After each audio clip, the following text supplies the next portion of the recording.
ওই পাশের বাড়ির সখিনা আমাকে ভালোবেসে বলেছিল দাম দিবে 1 কেজি। ওই আব্বা আব্বা 5টা টাকা দে। টাকা দিয়ে কি করবি? আব্বা স্কুলে লাগিবে 5 টাকা। আরে বলতো আগের দিন যে তোরা 20 টাকা দিলাম কি করলি? আব্বা ওই টাকা স্কুলে নিয়ে নিছে। আজকে টাকা দিয়ে কি করবি?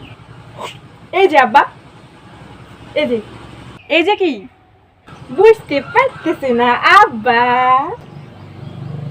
কলমের ইন্স্যুরেন্স করা লাগবে। কি কলি যোগাইলো রে বাবা, কলমেরও নাকি আজকাল দিয়ে ইন্স্যুরেন্স করতে হয়। যাই হোক কি আর করুম, বল্টু যখন করছে 500 টাকা দিয়েই দি।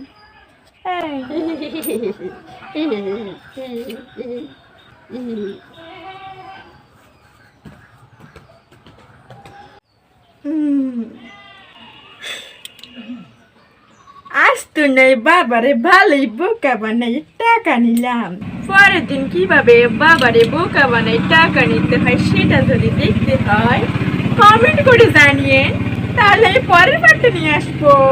তো আজকের জন্য ভিডিওটা এখানে থামালাম। লাইক করুন, কমেন্ট করুন, শেয়ার করুন, সাবস্ক্রাইব করুন, আর দেখা হচ্ছে নেক্সট ভিডিওতে। Tata bye bye.